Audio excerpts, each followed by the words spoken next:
Bonjour à tous, c'est Jean-Luc Huot sur sa chaîne YouTube. Aujourd'hui, nous allons parler de l'US Air Force qui a choisi la société JetZero pour concevoir un prototype d'avion de transport à fuselage intégré.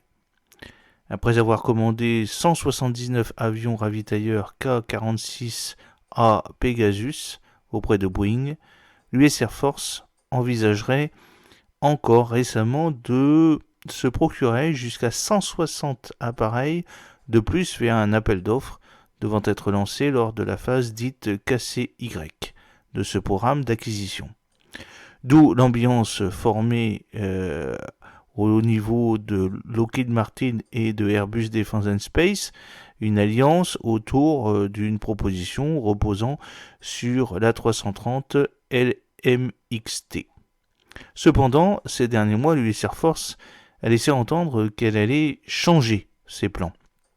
Ainsi, en mars dernier, son responsable des acquisitions, Andrew Hunter, a déclaré que 75 KC-46A Pegasus supplémentaires pourraient être commandés et que la phase KCY serait par conséquent abandonnée. L'objectif étant de dégager des marges de manœuvre financières pour passer directement à la prochaine étape qui, appelée KCZ, vise à développer un avion ravitailleur de nouvelle génération.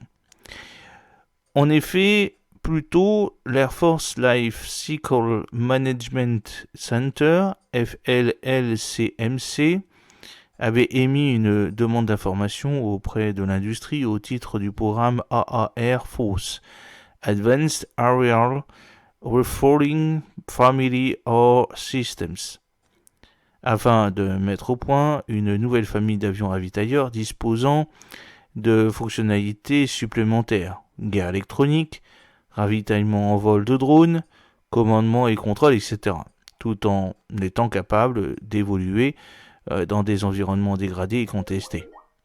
Ce qui laissait supposer que la furtivité serait un élément clé.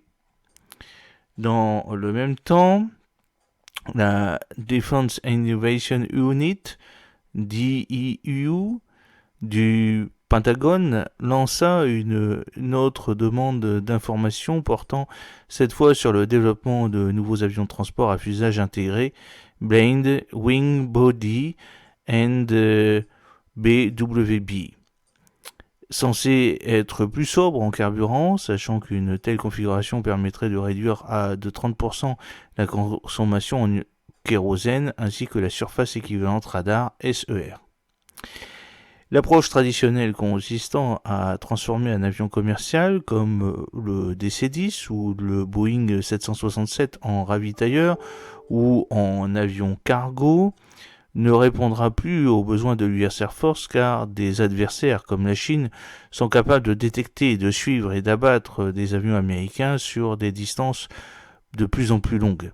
De sorte que les ravitailleurs devront être conçus en gardant à l'esprit leur capacité de survie, avait ainsi fait valoir Frank Kendall, le secrétaire de l'US Air Force l'an passé. Quoi qu'il en soit, le processus lancé par la DIU pour mettre au point un nouvel avion de transport en configuration BWB a franchi un nouveau cap le 16 août avec la notification d'un contrat à la start-up JetZero, celle-ci étant chargée de concevoir un prototype sans doute appelé le XBW1, devant effectuer son vol inaugural en 2027.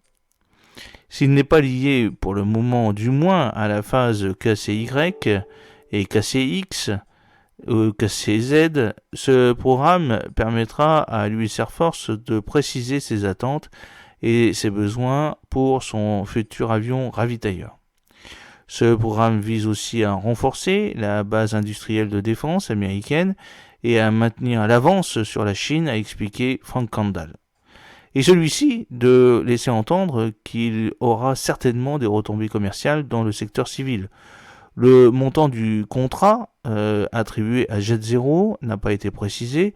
Cela étant, selon les documents budgétaires, l'US Air Force a l'intention d'investir 235 millions de dollars au cours des 4 prochaines années pour accélérer le développement de cette technologie.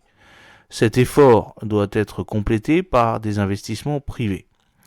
Pour ce programme, Jet0 bénéficiera de l'expertise de Northrop Grumman, le constructeur des ailes volantes YB3549, B2 et B21.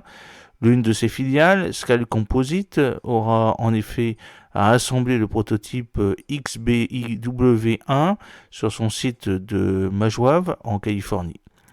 Si le concept d'avion à fuselage intégré n'est pas nouveau, le Junkers G38 fut un précurseur dès la fin des années 1930 et que Boeing et la NASA ont mené un programme dans ce domaine avec le X-48 entre 2007 et 2013, l'US Air Force explique que les progrès technologiques les plus récents dans la conception structurelle, la technologie des matériaux, la fabrication et d'autres domaines ont rendu la production à grande échelle réalisable. J'espère que cette petite vidéo vous a plu. N'oubliez pas de cliquer sur le pouce bleu pour la promouvoir, de vous abonner si ce n'est pas encore fait et de partager cette vidéo sur vos réseaux sociaux. A très bientôt, fidèlement Jean-Luc O.